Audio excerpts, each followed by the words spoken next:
No one.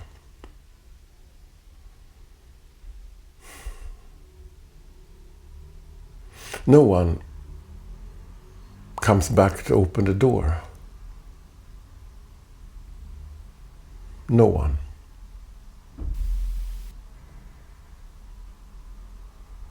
A strange sensation. But my guess is that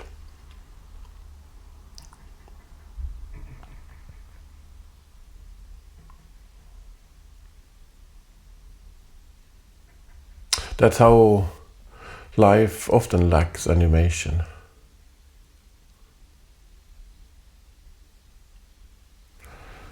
A little bit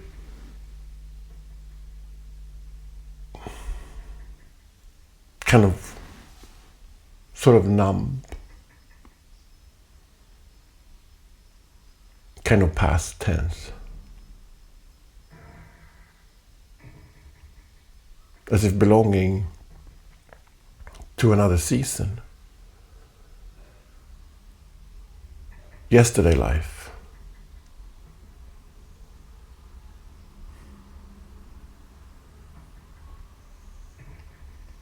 I don't know, but perhaps lately I would, after all,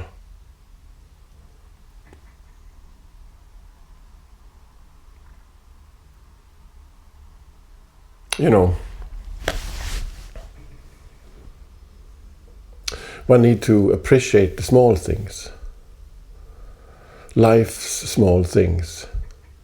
But whose? And who is to decide when what small or a big thing is?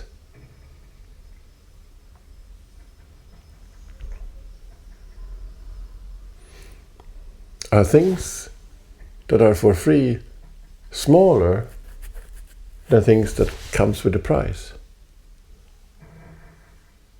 Luxury items are often quite small, maybe except for yachts and mansions, but they are kind of useful, so it doesn't really count. It's interesting, though, to observe that luxury items almost exclusively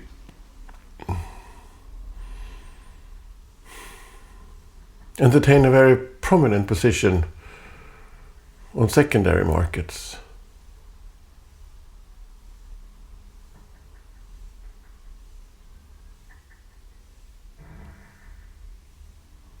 One would,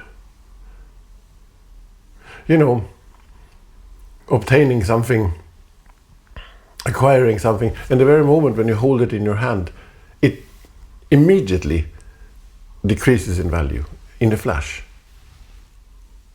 Fireworks.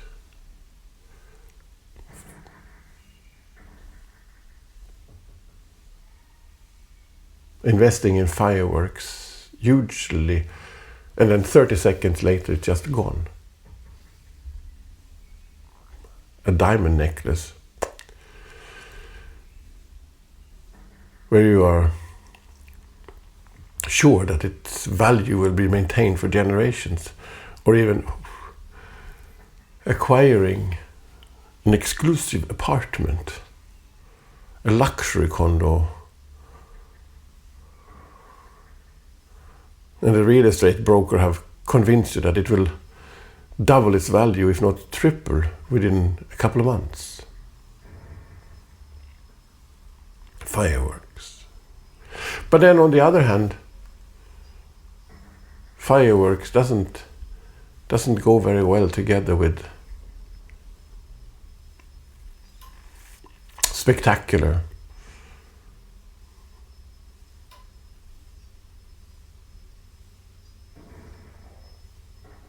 it needs to be practiced with a certain kind of indifference, a sort of je ne sais quoi.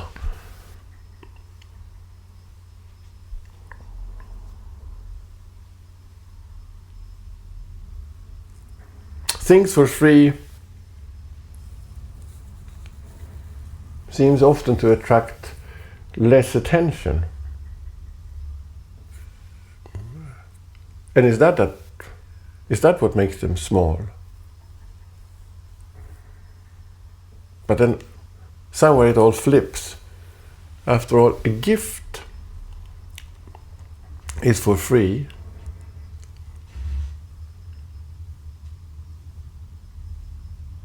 But can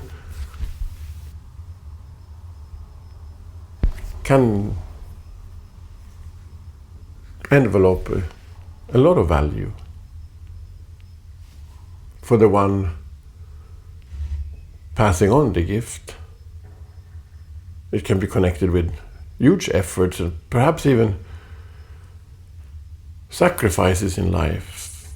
But the moment when the gift is passed on, those values must be ignored or withdrawn. A gift cannot be passed with an assumption of gratitude or some form of return. Also not for the person who receives it. It cannot be received with a, "Oh, how did you know this is exactly what I need?" Or, "Oh, you shouldn't have, this is all too much." No, the gift needs to arrive with a certain kind of, "Why? What? For me?" And it is first when the receiver and the thing develops a relation that value is generated.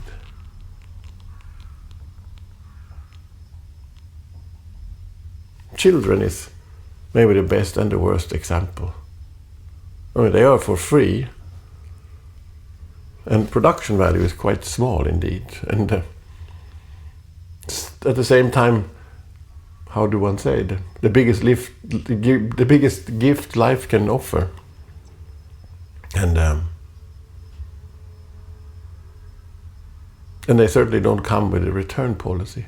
It's also strange that it doesn't seem to matter how many. It's not like practice wears out the uniqueness of either of them. That small or big things have something to do with durability.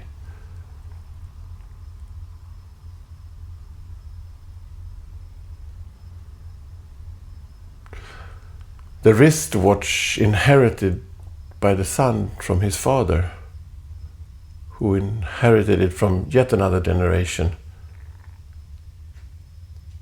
A small thing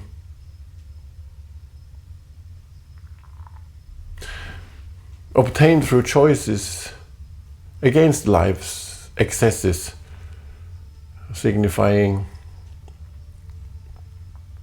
loyalty and commitment. Speaking about staying put and holding the fortress, durability, and at the same time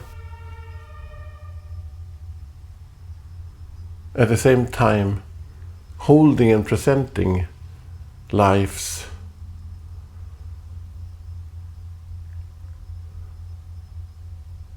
lack of permanence.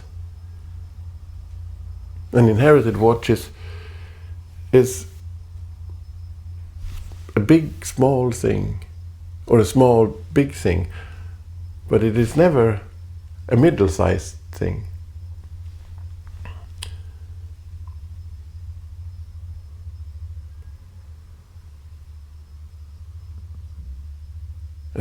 A sign of continuity, and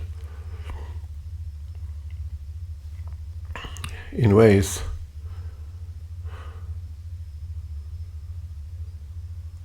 care, at the same time strongly invested in rather awful morals. At some point, and not an unusual thing.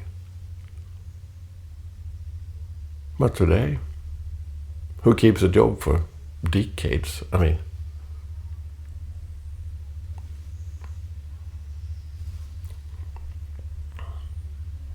Maybe we have forgotten something about loyalty. Or perhaps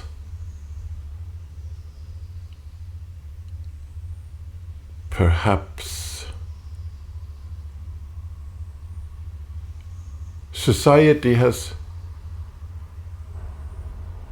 arrived at a place where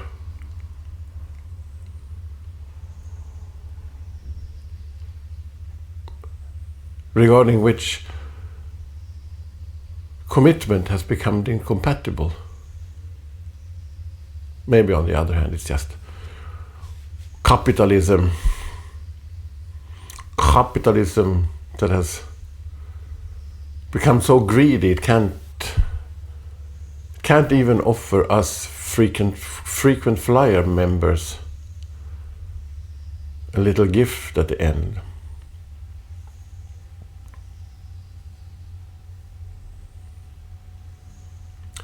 She gave me a kiss. Kiss can be a really tiny thing. But a certain one can change a life, or two, or several. Just like that. And then after that first one, kiss, they could simply not stop. And yet, that first one pays the bill for all the following ones. And then at some point we stopped.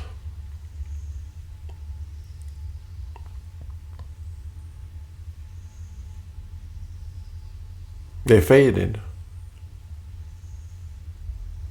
Maybe we got bored. Maybe we got self-conscious about possible bad breath.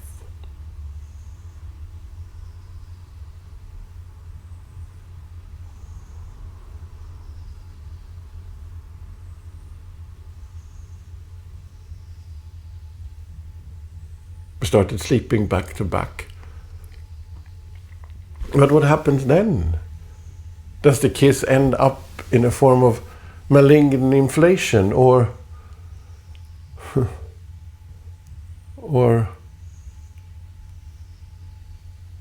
does the rare kiss still exchange grow exponentially in value and become something really, really big?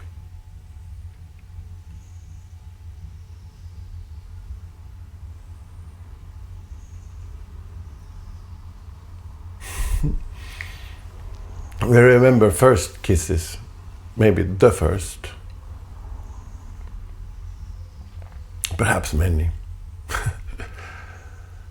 That one behind that one was surprising. I really didn't see that coming.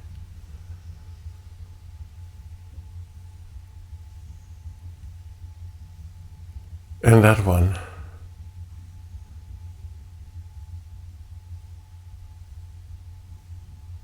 the one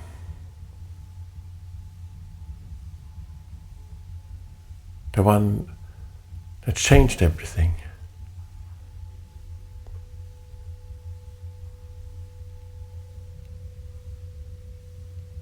That made all the other ones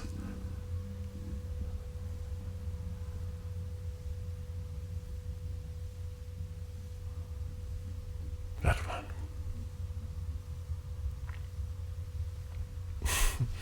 Some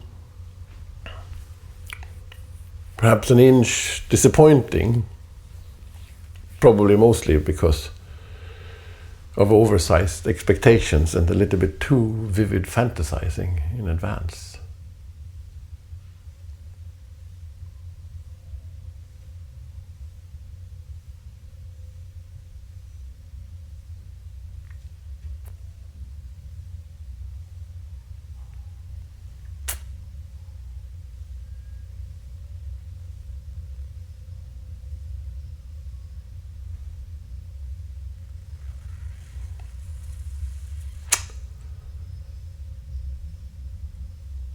And then that one.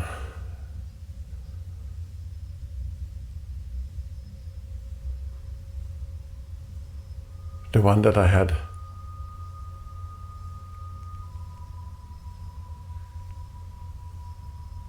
The one that I had been waiting for.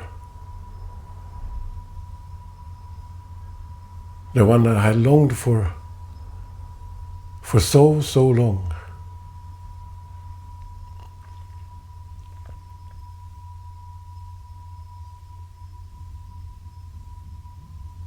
I wonder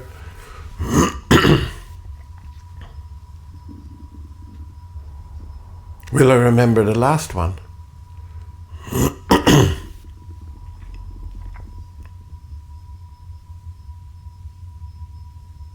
I sincerely and deeply wish that the time between my last kiss and my last breath, the distance between my last kiss and my last breath will not belong, that journey will not be long enough to get lost.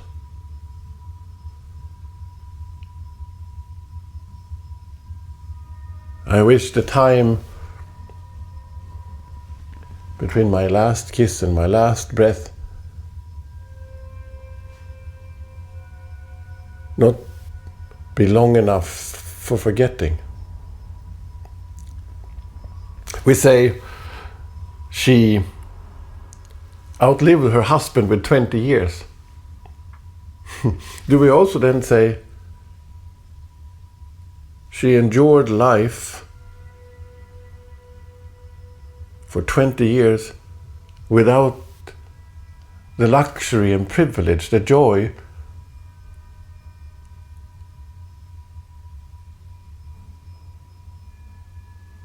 of giving somebody a kiss, never mind having a kiss planted on her lips. God welcomes all of us. His house is open for each and every one, sinners, criminals, and liars included.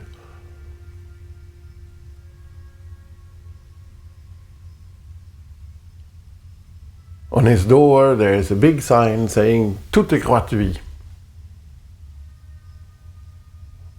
There's no entrance fee, and then you are supposed to cultivate your relationship with God. But isn't it somewhat peculiar and awkward that at the same time as that it's for free, we have a tendency to become upset and annoyed when he, she, or they don't appreciate our prayers, when we don't feel heard or seen. It's slightly paradoxical. After all, for free, how do we then at the same time demand payback, remuneration, or some sort of revenue? That doesn't go together. Obviously, there's no interest rate on for free, and everybody knows that at a Luna Park with a fat entrance fee, the Ferris wheel will be bigger. The haunted house will be more cinematic and high-tech. But concerning God, it seems that we have forgotten this slight predicament. But then does that mean that your relationship with God and faith included are small things.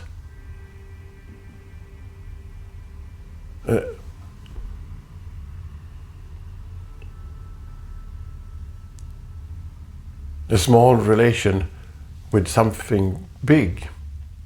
Maybe it should be, we all learn that God is big and all over the place. After all, the creator of the lot. But maybe we should turn it around and say it's a big relation with something small, and it is our commitment, our devotion, our care for the small relation that maintains it and brings it forth, that keeps it strong and active and vivid. Thinking about it, it's peculiar. If God is in all of us and we are all in God and God is everything, it would be a little bit weird if he, she or they would simultaneously charge themselves an entrance fee.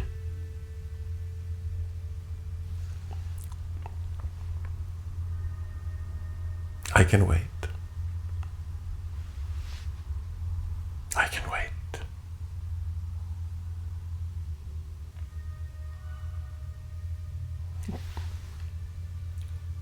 She asked me to hold her hand.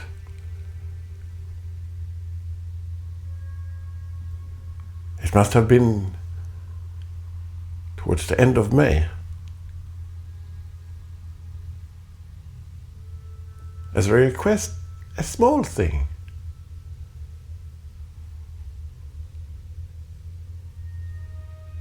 But for who? For the one being asked, it can be almost nothing. Of course you can, sure, let's give it a try. But for the one asking, it can definitely be connected to strong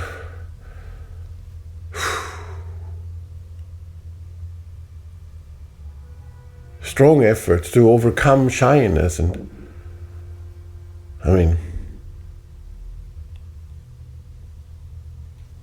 mustering the strength to face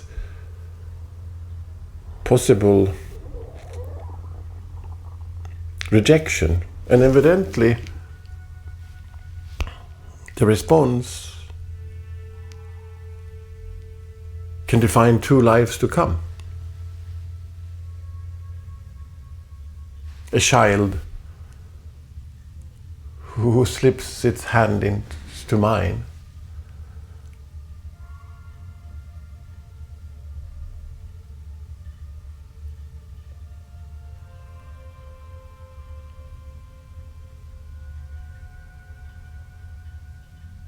Innocent and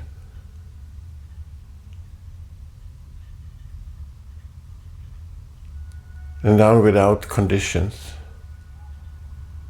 A small thing. And each and every time something overwhelmingly big.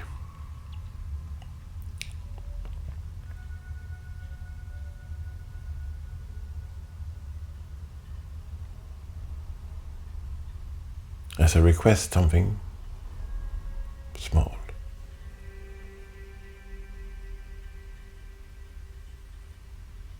But as a gift, something very, very big. And something that I have to take on without the slightest concern about responsibility and morals. I can wait. I can wait. At the end of the fence.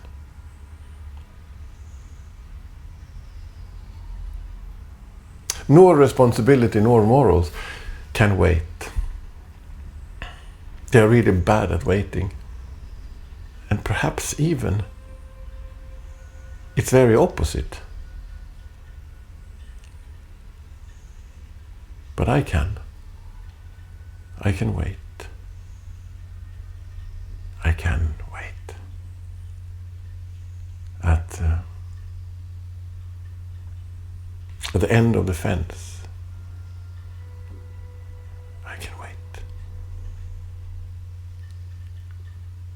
Is waiting a small or a big thing? Waiting for the bus, it's usually not very long, but can feel like a very big thing. Waiting for love we can do forever, but it mustn't be a big thing. Certainly not be understood as an effort, and definitely not as a big effort. If it does, I mean,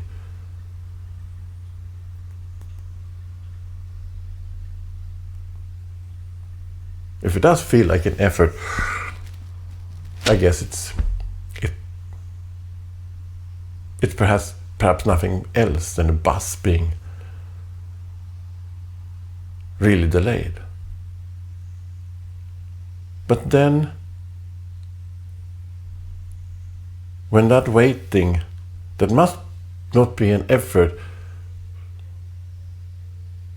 but must be done with a little bit of whatever and with ease, comes to an end, does it change size from small to big or big to small, or is it like then, that was that, let's move on? The person coming home, the one being waited for coming home, oh, you've been waiting for me. As if waiting was some sort of effort or an evidence of endurance. As if waiting is a kind of became competitive.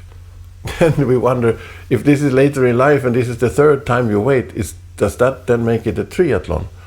Or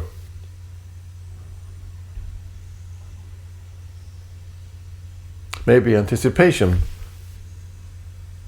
plays a role here too.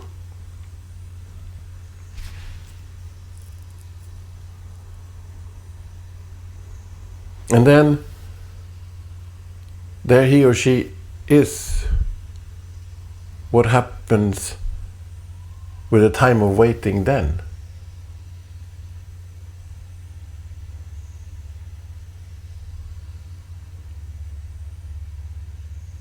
Until the return,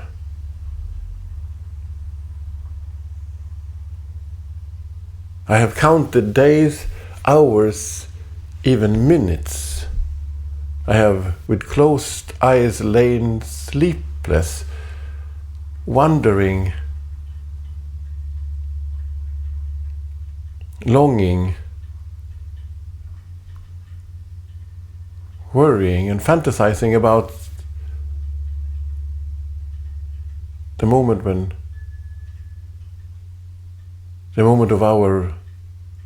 of us being reunited. But what is that time? What are those feelings now when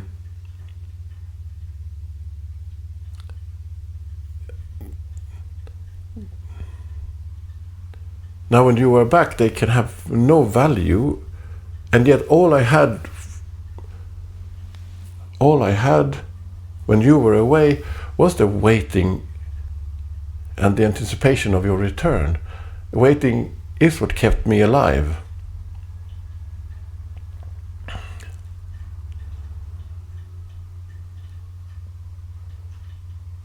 Waiting resonates of passivity. Waiting, by definition, maybe not definition exactly, but like waiting a little bit by definition is the opposite of suspense. Suspense is when postponed time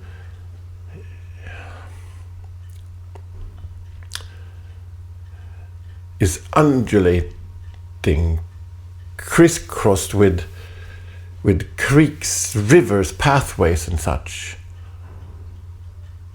Suspense is when time is bumpy, interlaced and cracked like dry earth after an extended drought. And every moment is charged. That's suspense. Waiting has none of those elaborations, no gaps to jump or intervals to overcome. Waiting is the absence of details. No, it's not that it's out of focus. Au contraire, all dials are meticulously calibrated and technologies are razor sharp.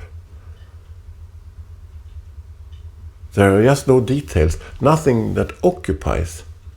Perhaps that's why people tend to have a cigarette when they're waiting for the bus. It's a means to reinstall details. No. In fact, the cigarette, or rather the activity, is a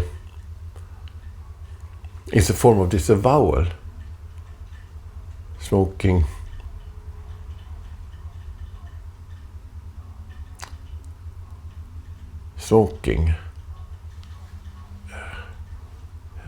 as a way to substitute the lack of details with manufactured ones, how even knowing that that's exactly the function of the cigarette. But is a detail an obstacle or an asset? Is something with a lot of details bigger, or is it exactly the details that make something small? That's a detail we really don't need.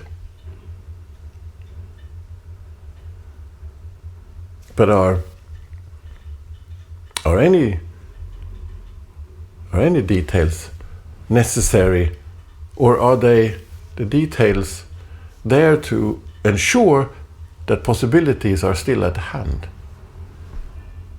Details is a means to postpone permanence.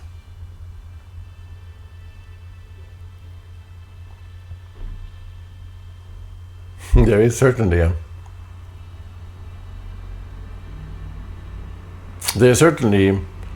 a difference in between voluntary and involuntary waiting. Think about that day when you might not be at your very best, and the person who's been waiting says with a calm, soothing voice, "After all the time I waited for you, how could you?" How do you respond to such a poof? Maybe it's not the moment when you lightheartedly ping-pong the comment back with a, "Well, dear, I didn't exactly ask you to wait, did I now?" I don't know. But perhaps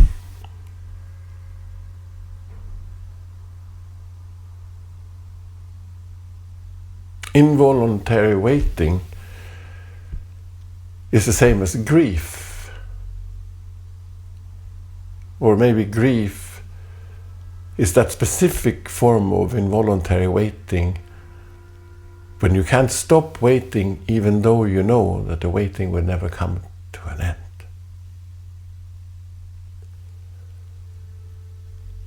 Waiting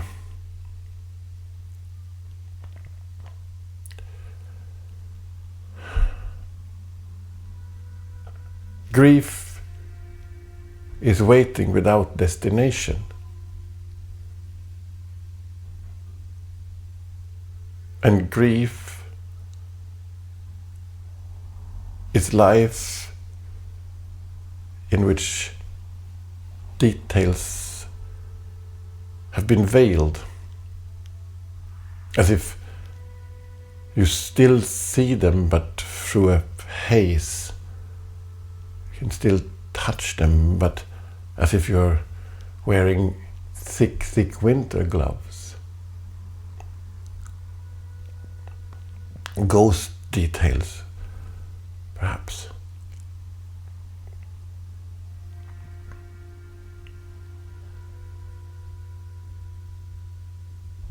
For every moment lived, an amount of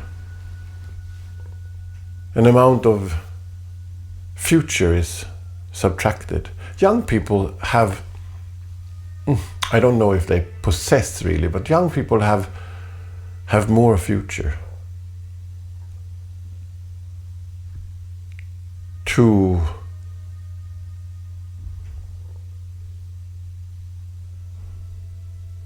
come to terms with aging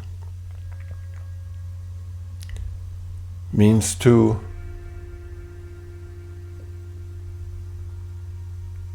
befriend the inevitability that your futures sooner or later will come to an end.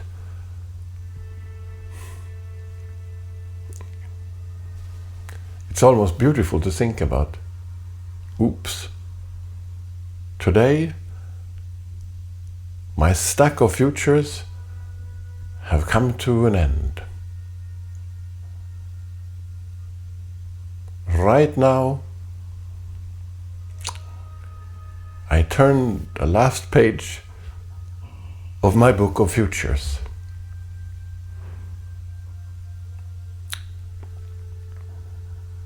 And it has become time for me to say farewell. I'll stay put here, and you go on. You go on to pursue your futures to come.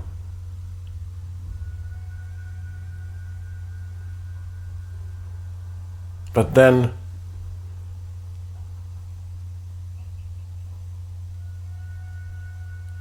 what happens with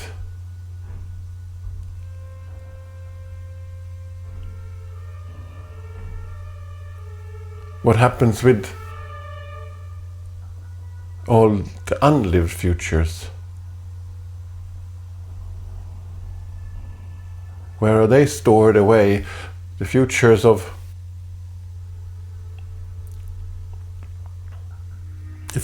those that died prematurely.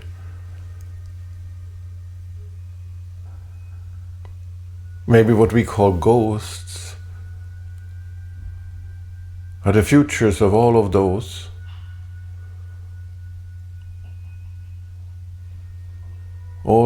lives that weren't allowed to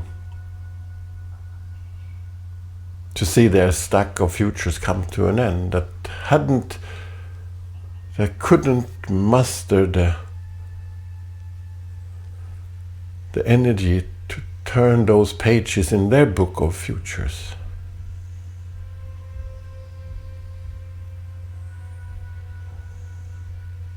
But there may be one thing that cannot be allowed, even if we ask kindly. One thing that must not be permitted, even when asked kindly, and that is to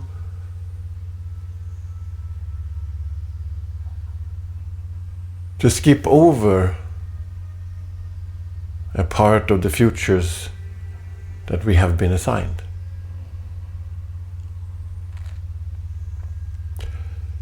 However, kindly I asked, however many times I asked kindly to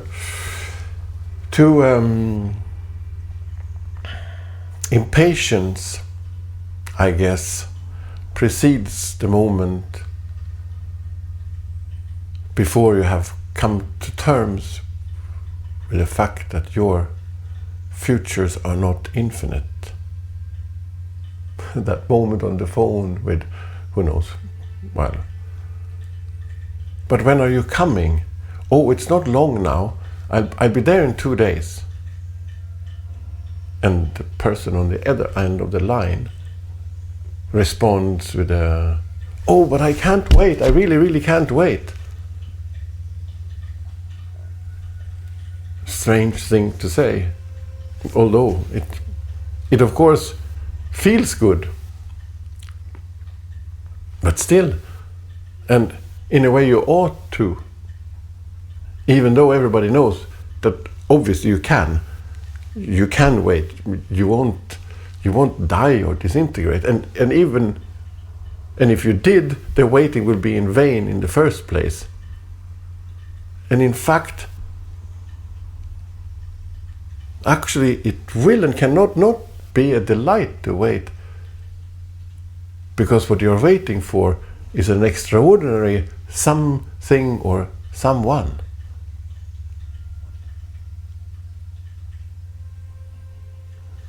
Yet if you don't, it's like you don't care, or you're indifferent.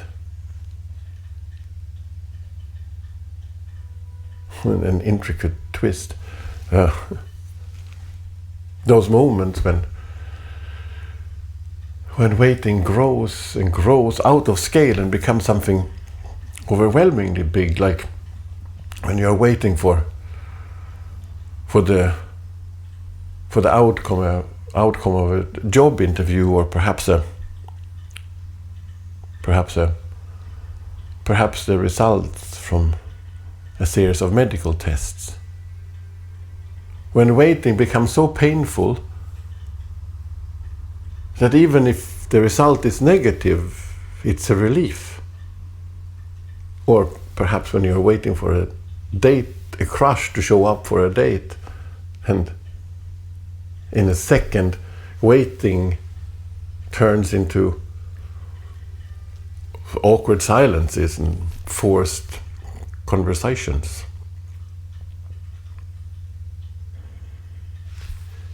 It's nothing personal,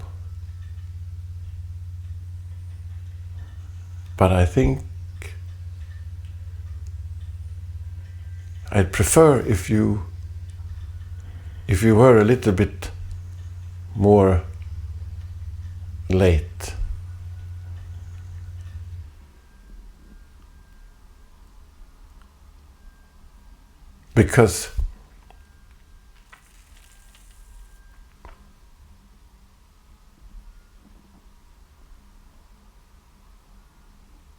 Because until you arrive,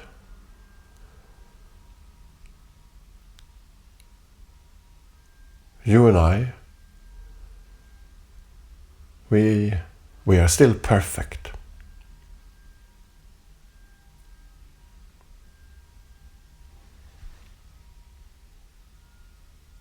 It's not long now.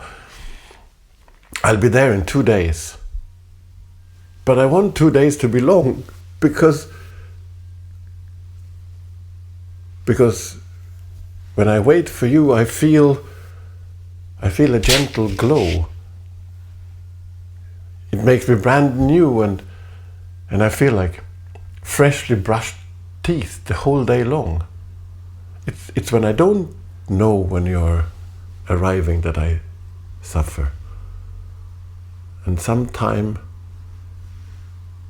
I make sure to stay in that state as a form of whispering masochism was probably not the wording that I was looking for, but that peculiar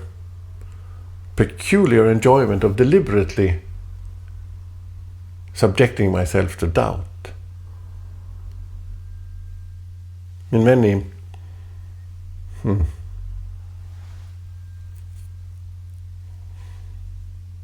let's say in quite some prominent Christian cultures,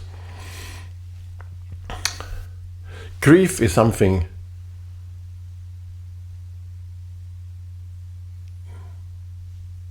carried by the individual. We go through life together, whatever the weather, etc. But when it comes to grief, you're on your own.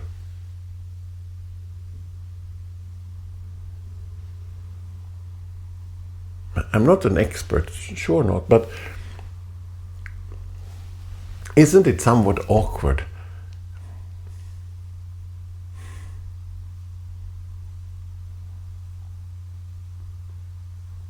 Unfair, maybe even stingy, that,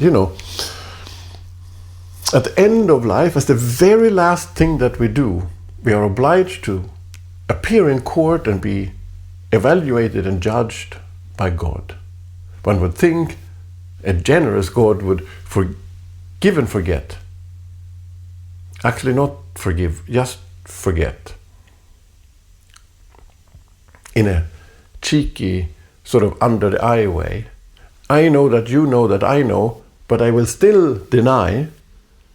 I will still forget, because to forgive is still a means to acknowledge that something might not have been exactly as desired or, up to standards.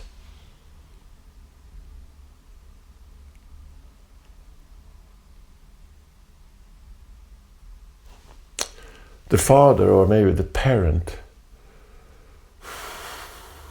that offers the child, maybe not a child exactly, but a more grown-up child, that offers the kid a loan, even though they have the assets and have no intention of using them, especially connected with, an offhand, slight sort of comment, you have to make yourself worthy.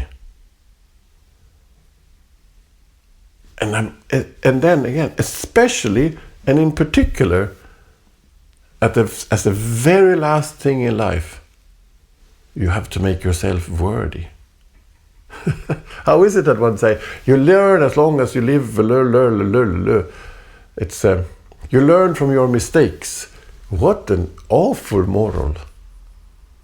Really, but maybe it's not such a big difference to when we say you learn from what you forgive. First, I need you to acknowledge that you did me wrong. Then I perhaps can. I will forgive you, but only after I've seen you suffer the consequences of your actions. To forgive, however noble, is still an engagement with power and domination. Poof, go on. People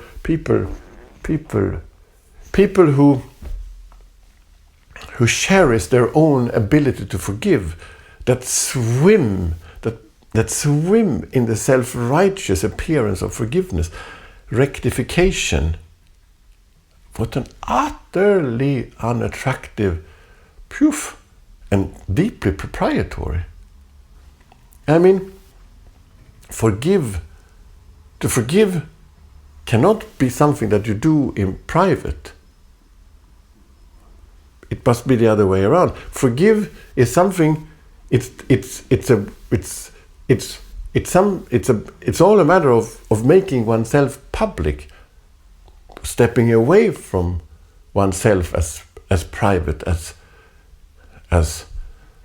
holder of property. To forgive is not to receive, neither is it to receive in the sense of, or to give, to receive in the sense of, pass with the salt, please, or no, to forgive means to step away, to give up on one's compartmentalized subject in favor of a sort of commons.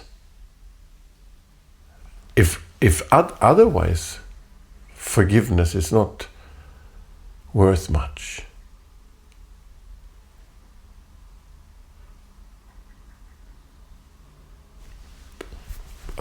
Maybe until 1776, forgiveness. But since then, really, forgiveness has been on Trans-Siberian capitalism, and actually, already before it found its correct coach, it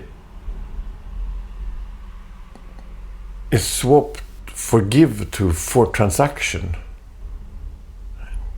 On that journey, forgive became transaction. Forgive became transaction. That terrifying moment when forgive speaks. And by the way, what's in it for me? As if forgiveness was a good deal. And this one. But I need closure. Another of those, at least for me, American things. And who came up with this? What an exhaustingly bad and one-dimensional therapist must that have been.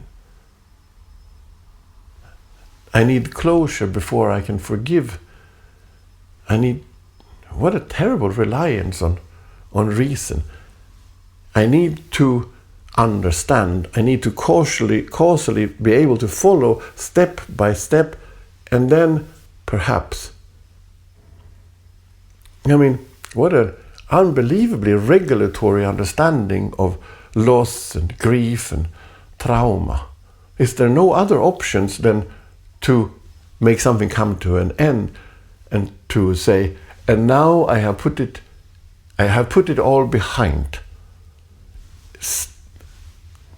Something has been packaged, and now I have put it in the basement of erosion.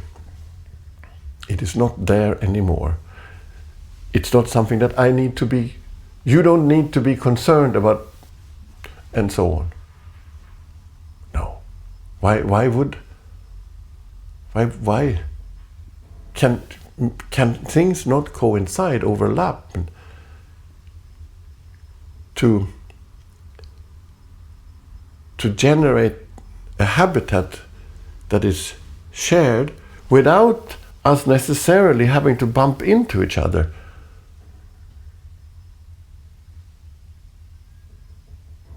I want to live alongside my loss, alongside my grief, alongside my trauma.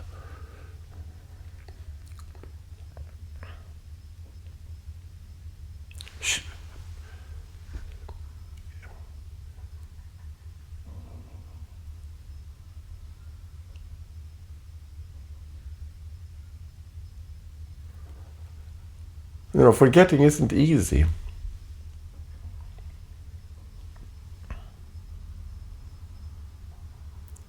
Because it cannot be active. It must be practiced without determination. And in ways it's much more complex than forgiveness. Especially for Americans, because indeed there's no transaction involved. No, to forgive is to come to an end, to bring something to a halt. Whereas to forget, it's much more.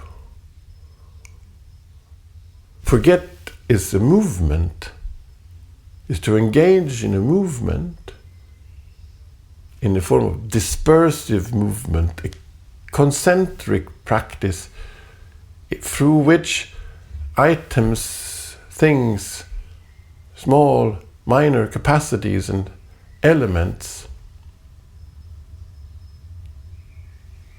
float further and further away,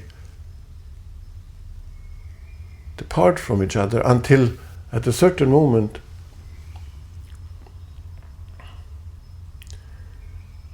when they at a certain moment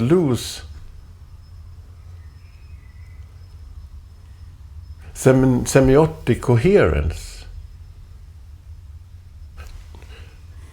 On the other hand, perhaps forgetting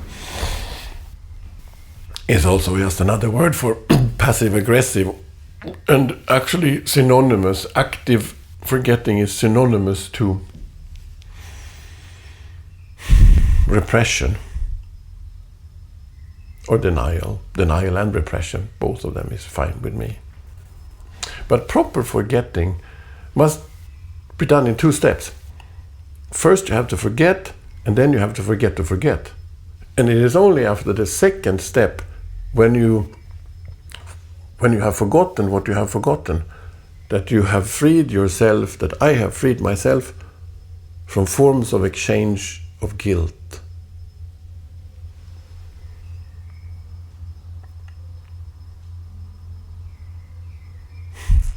Once I told a friend, maybe more an acquaintance, but I can't remember the context or why, but it was at a party and it wasn't very late, so it wasn't, And I told her this story about the guy who had a child at the same kindergarten as me.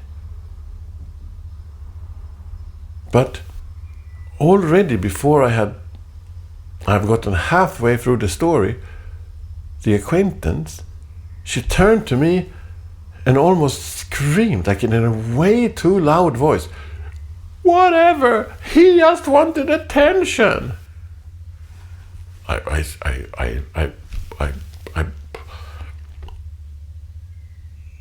And then she made clear that both the guy, that I think that he even called the dude, that both the guy and me were complete losers. Me, because I had exposed her to such a mediocre anecdote. I didn't say anything more.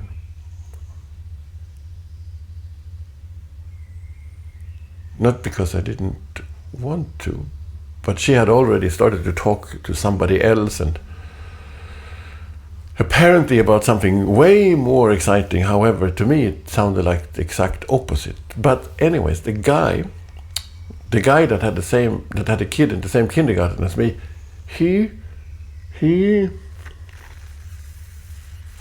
identifiable as a cultural entrepreneur, not really an artist, and neither a manager, but a cultural, the type. The guy, in any case, sometimes when picking up his kids, sometimes he showed up in this sort of fluorescent jacket, the type of jacket that city cleaners and garbage handlers are obliged to wear, sort of too orange or some other unidentifiable color, if color is even if that's even possible. And of course, attention is the first understanding. Certainly. I mean, why otherwise? Hello, here I am. Can you see me? I don't get enough attention. I want you to understand that here I am. But actually,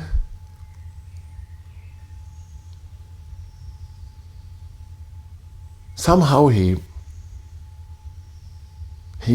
through fragments of exchange that never ended up being a proper conversation, but through this, he sort of informed me, or allowed me to understand that actually, for him,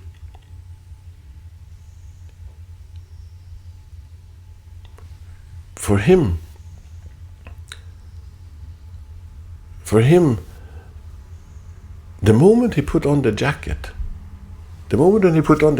he vanished.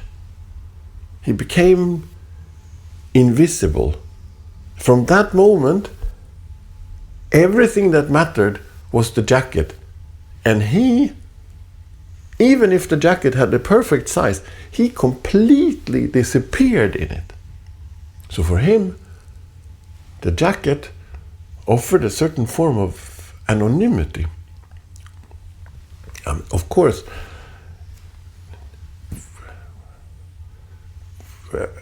with a certain kind of disclaimer, not in the sense of the dark side in regard to being completely invisible or subject to forms of regulation, but it was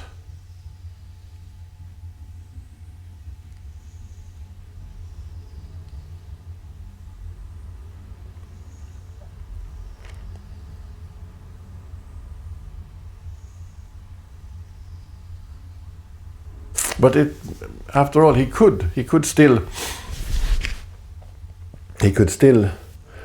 pick up his kids, and there was no problem. No. But the point was that with this jacket on, when he put up his kids, it was as if he was a person without content. He was a human, whichever human. He had become any human, whatever, or just human.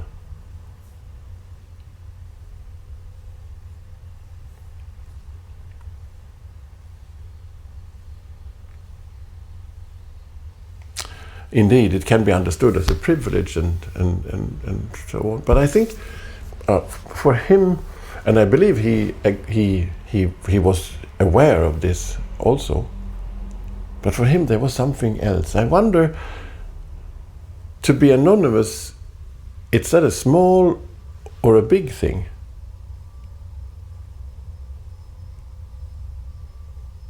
I guess the conventional understanding is that anonymity is regarded as subtractive. It's when something has been taken away, redacted, or erased. Perhaps in Freudian terminology, one would probably consider that anonymity is a form of lack. And when we are anyways at it, maybe it's all Mark's fault, actually.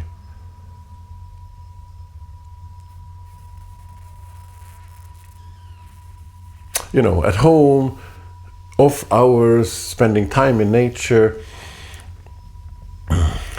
you're a person and you have agency vis-a-vis or in regard to your personality, whereas at work, you are alienated and you're just one of endlessly interchangeable anonymous workers.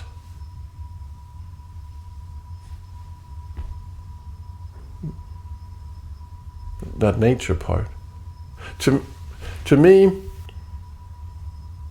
confusing. I've always thought that when we,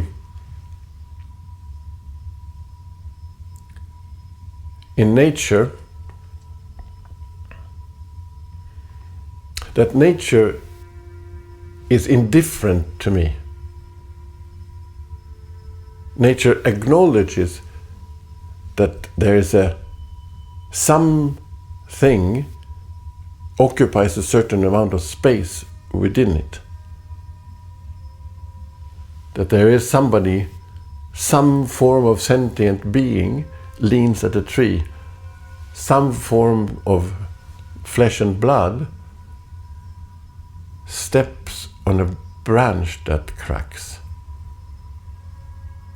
Someone raises its gaze to contemplate the dance of the leaves. But nature doesn't bother about my person. It is whichever sentient being that is there. Never mind,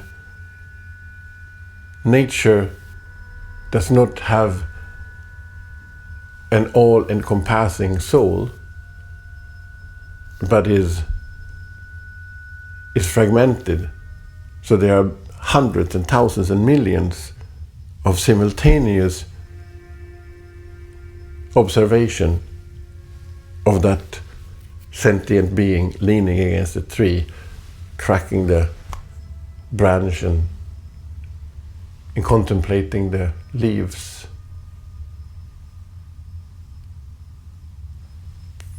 I thought the point of spending time with nature was exactly about having not to, of becoming of being allowed to be anonymous for a moment. On the other hand, it's also possible to regard anonymity to be the stage just before possibility. I mean, in the sense of being identifiable as either possibly this or possibly that.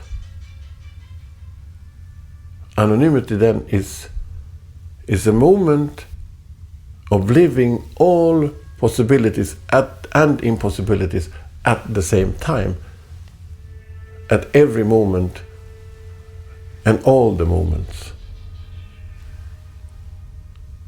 without them being in relation. Anonymity is like the calm before the storm, or just before something picks up speed. It's neither explosion nor implosion, but without prefix, plosion, just plosion. When something becomes possible, possibly this or possibly that, necessity is crossed out. Possibility is not necessary. It's exactly possibly this or possibly something else. Anonymity, however weird it might sound, is to become necessary. But not necessarily this or necessarily that. Just necessary.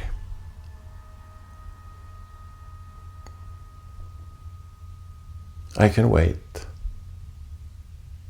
I can wait. At the end of the fence.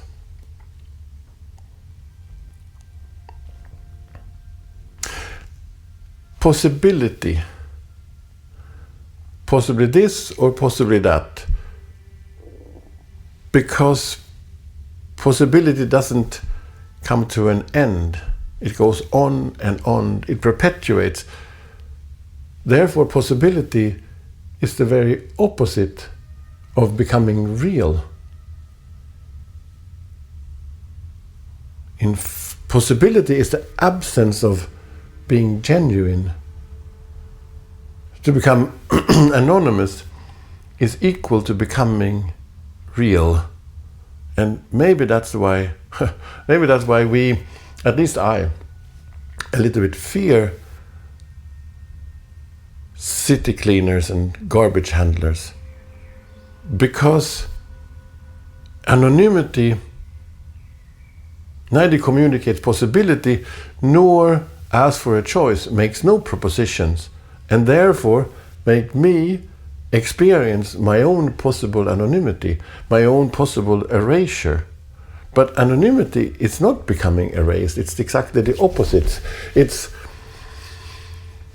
becoming full, completely full, fully, completely completed, and without having to make a choice, especially not any choice in regard to anything or anybody else. But I wonder, is possibility smaller or bigger than anonymity? Some say one doesn't choose love, but that it's the other way around. Love chooses us. Maybe since I didn't make the choice, I didn't decide for possibly this or possibly that. To love isn't a matter of possibility, because if it was chosen for me, love cannot not be necessary. to love is simultaneously the fear and the bliss of becoming anonymous. The fear, because it implies love implies the withdrawal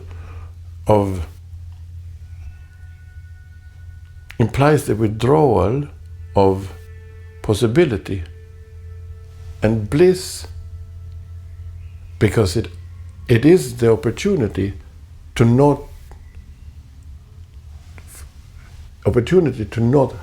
be obliged to choose. It is to be one, and to be one with oneself.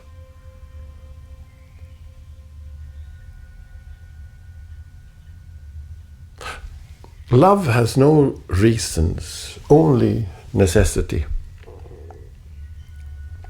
So when I say I love you, I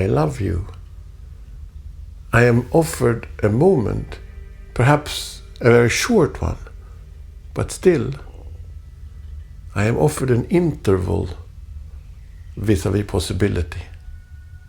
It's pretty remarkable, isn't it?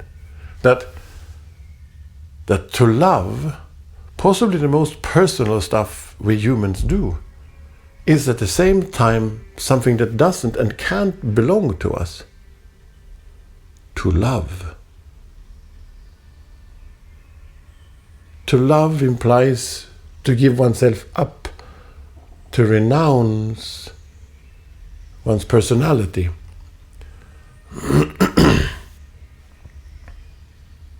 The I that love you both is and isn't at the same time me. It is fully me and completely not, and never anywhere in between. It is me and not at the same time, completely, including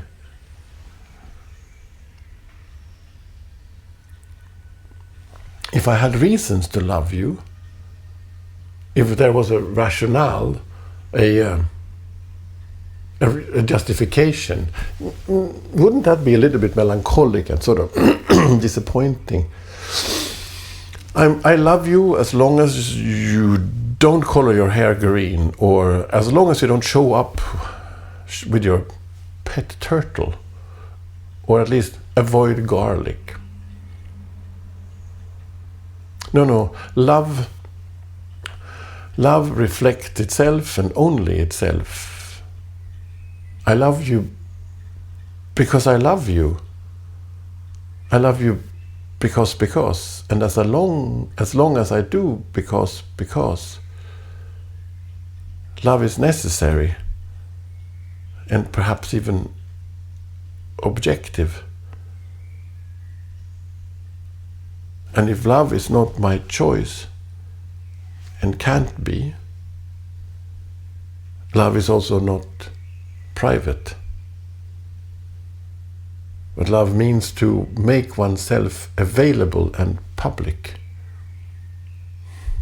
There's something become more true if expressed with a loud voice. My father used to say, especially in the car, let's speak lowercase. No screaming, just tiny, tiny letters. Or does a truth gain prominence when expressed through a whisper? Well, we know that a secret becomes more secret if whispered in somebody's ear, most certainly.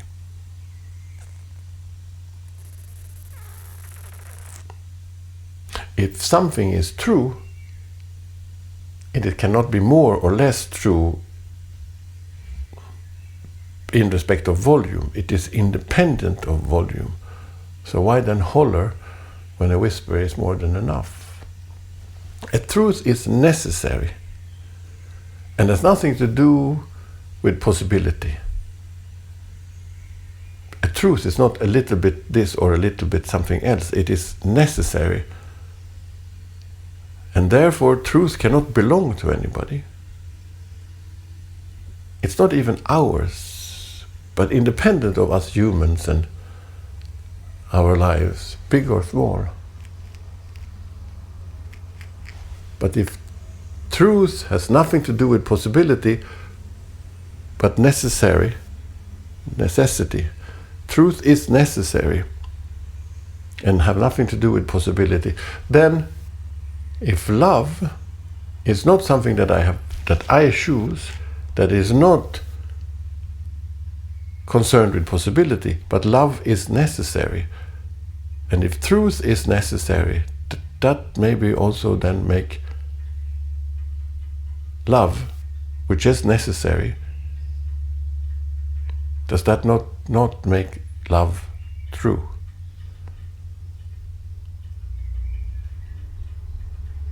But only as long as I don't try to own it.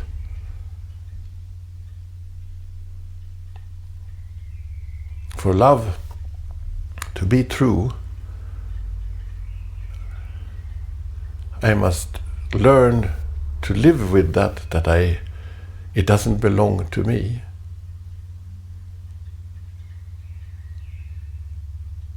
But I can wait. I can wait.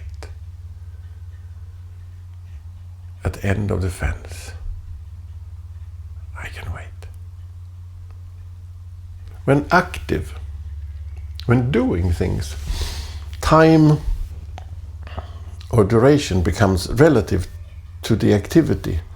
Time engages and becomes about something, but not itself. Activity is time's forgetting itself, occupied by details, engaged with transits and exchange.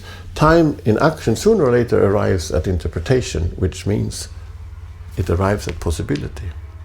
Consequently,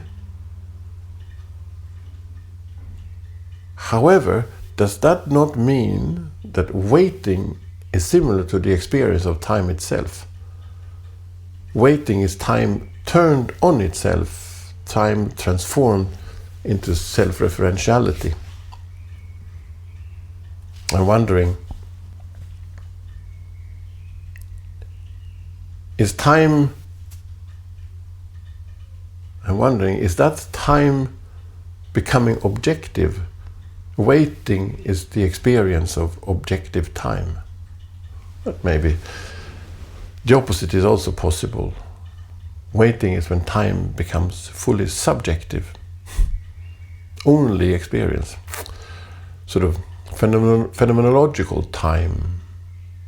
Purely subjective and without any relation to anything else. The cigarette then is a way of offering waiting a relation, and therefore waiting becomes easy to overcome. However, if waiting is objective, no cigarette is necessary, because waiting is transformed into contemplation, making anxious anticipation irrelevant in favor of indifference and letting go. Waiting is becoming anonymous. I can wait. I can wait. And no one can show me the way. There's no doorman. And no one comes back to open. But maybe it is already open there at the end of the fence. It's just that we've grown so used to there being doors that we have forgotten that openness and to be open is two altogether different stories. After all, openness, as much as forgiving, is looked after, whereas to be open means to share dressing room with forgetting. When we hold hands, even just casually on the street, Does it necessarily have to communicate belonging and signify confirmation, through which together is strong? Perhaps holding somebody's hand can equally function or exist as a means to stand together, however little we have in common. Even though I don't know your name, or maybe especially because I don't, we can hold hands open without forming bonds.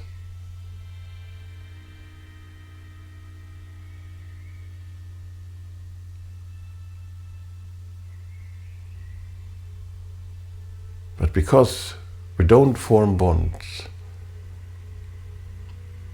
standing together, holding hands is necessary. To hold hands, to offer oneself, or to ask for one's hand to be held, implies to give oneself up, to surrender, and depart from transaction. And there's no details. No details that bring us together or keep us apart.